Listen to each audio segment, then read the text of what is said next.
For the past 5 centuries, the world has moved in a rhythm so predictable that you can almost feel it once you know where to look. Empires rise, empires peak, and empires fall, always in a repeating pattern that looks chaotic from the inside, but perfectly logical when seen from above. Most people never notice this pattern because they only live through a single chapter of it, but history remembers the entire book. And when you zoom out far enough, the truth becomes impossible to ignore. Every major power in the last 500 years has followed the same path, making the future far more predictable than it seems. Imagine standing on a hill overlooking time itself. You watch the Dutch Empire rise with unstoppable energy. The British Empire dominate the world through innovation and trade.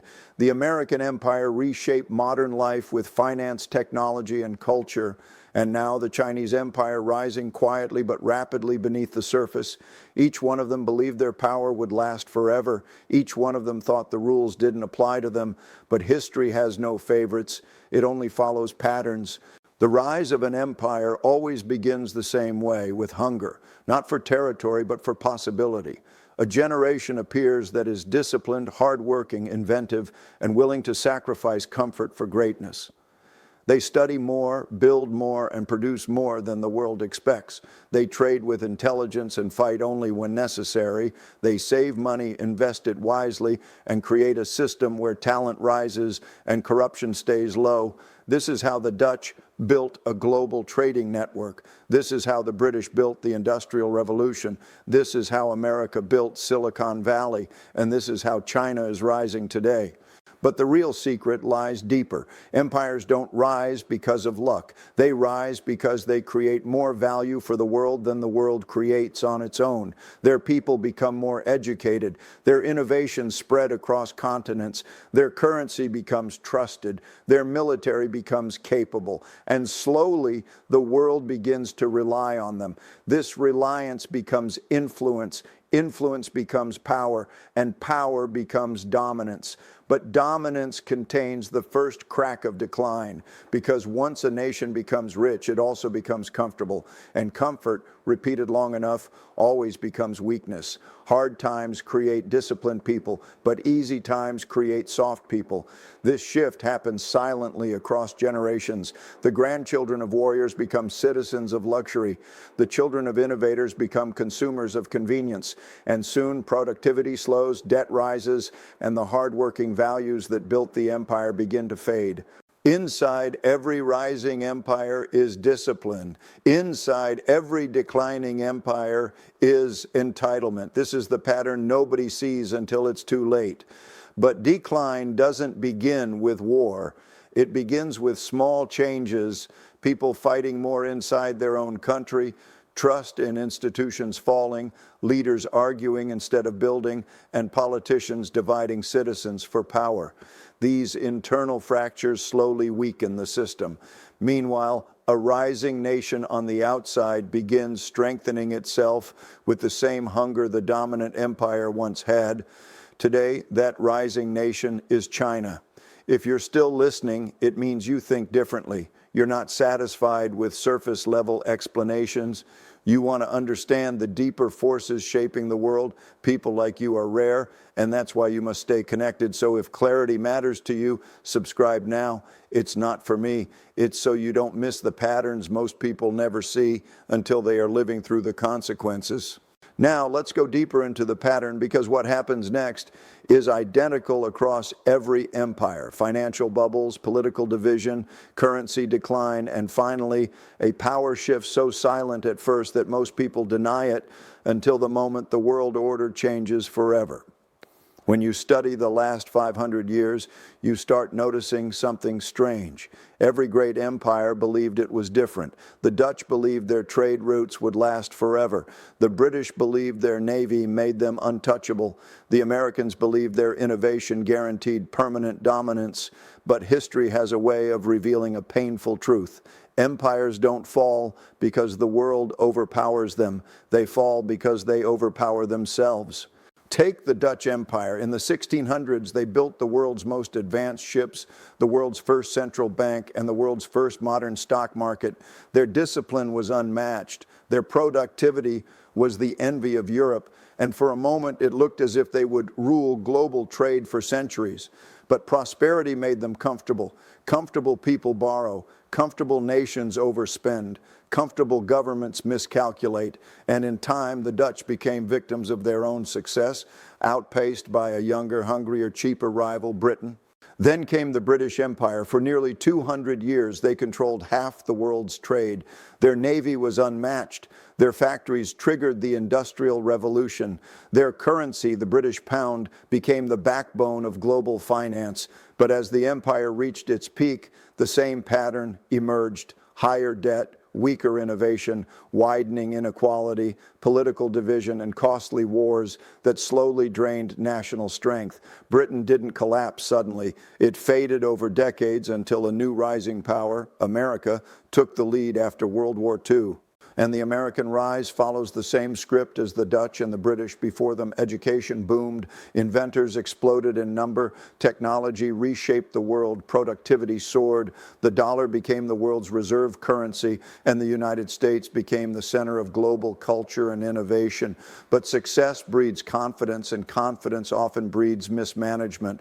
Over time, spending outpaced earnings, debt grew faster than productivity, politics became noisy, divided, and polarized, and the values that once built the American empire, hard work, unity, sacrifice, and innovation, slowly began to fracture across generations. Meanwhile, something else was happening far away, a nation preparing quietly, intentionally, and with long-term discipline: China.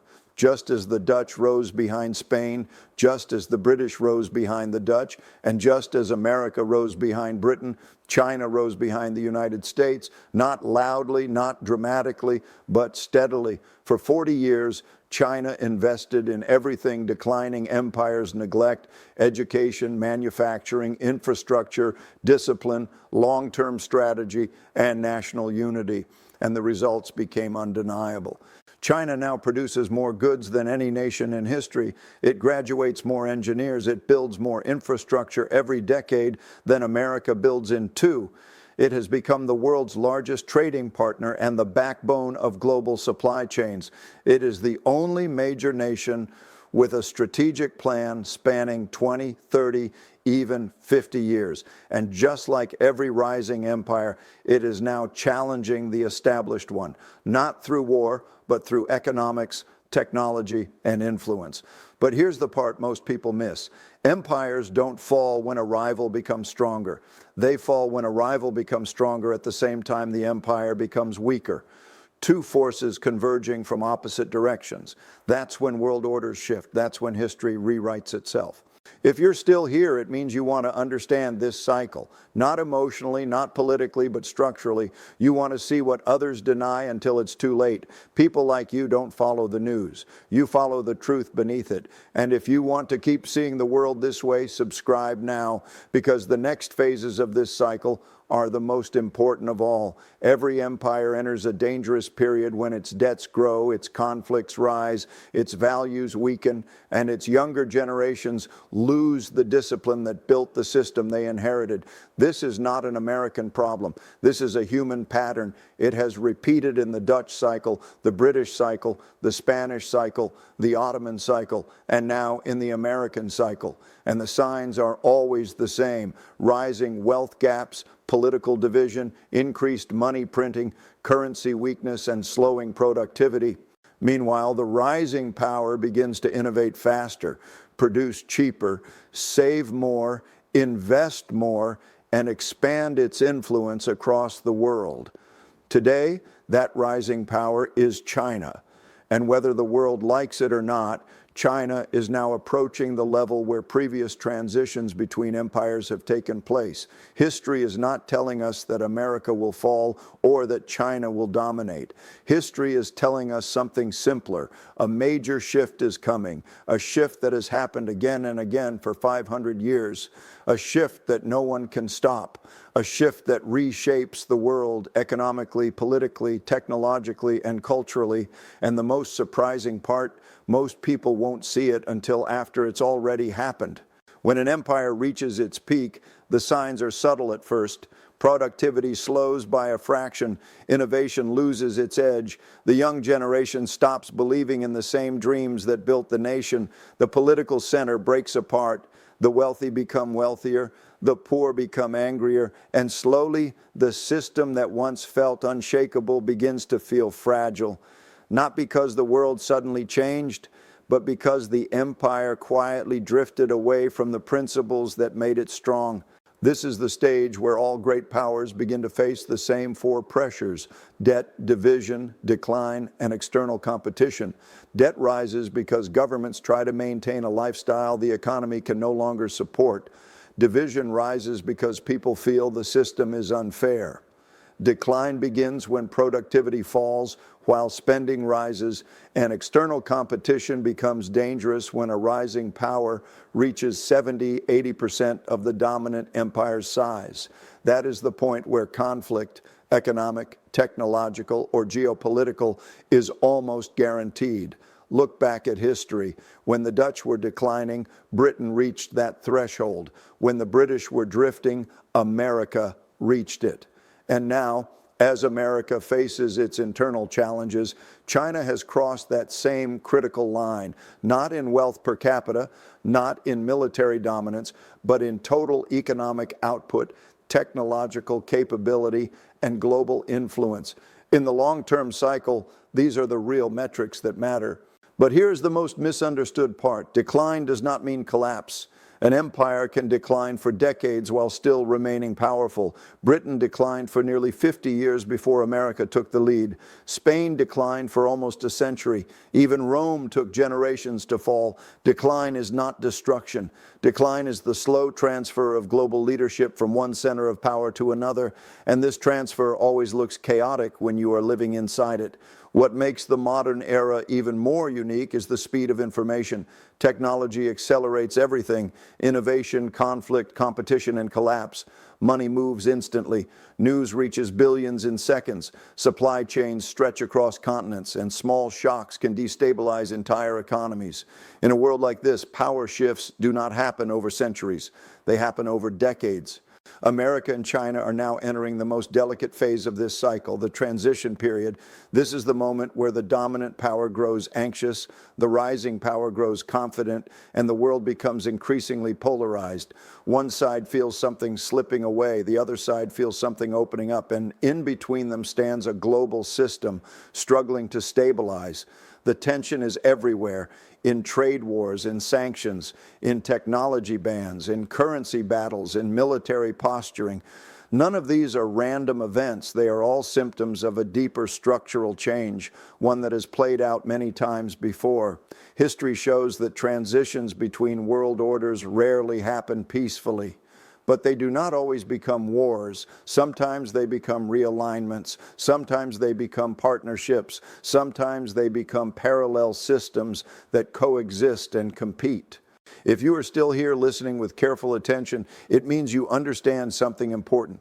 The biggest risks in life are the ones people ignore because they unfold slowly. And if you want to see these shifts clearly before they reshape your world, then stay connected. Subscribe now, not as a favor, but as a commitment to understanding reality before it arrives on your doorstep. As the transition intensifies, the world begins to split into two broad circles of influence, one centered around the United States, democracies, Western alliances, NATO, the dollar system, the other centered around China, emerging markets, manufacturing hubs, infrastructure deals, and regional partnerships. This dual structure becomes the new map of global power, not officially, not dramatically, but quietly, through economic dependency, supply chain integration, digital networks, and long-term investment. This is the stage the world is moving into now, a world where two economic ecosystems compete silently, each shaping global rules in its own image, a world where influence matters more than ideology, a world where technology is the new battlefield and data the new weapon, a world where the question is no longer who has the biggest army, but who controls the systems everyone depends on. This shift is not just geopolitical, it is psychological. It shapes how nations nations think, how they act, and how they plan for the future. Rising powers invest for decades, declining powers fight for years, and the world in between them waits for the new balance to emerge. The pattern is clear, the signs are visible, the shift is underway. As we enter the final stage of this long arc of history, one truth becomes impossible to ignore. Every power in the last 500 years believed it was permanent until it wasn't. The Dutch believed their trade empire would last forever. The British believed the sun would never set on their empire. The Americans believed the world would always orbit around their leadership.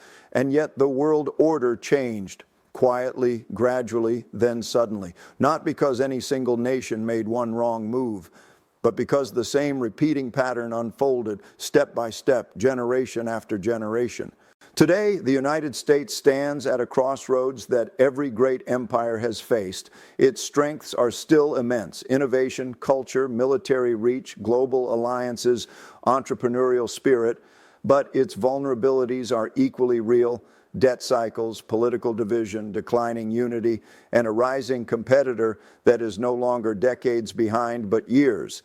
China, in contrast, is entering the maturity of its rise, confident, ambitious, and increasingly central to global trade and technology. Neither side is weak, neither side is unstoppable, but the distance between them is closing faster than most people realize. World orders don't shift because one country wins a war or discovers a breakthrough. They shift because one nation becomes more productive, more unified, more disciplined, while another becomes distracted by internal noise. They shift because one nation is building for 50 years ahead while the other is arguing about the next election. They shift because power is not a title. It is a responsibility that must be earned again and again.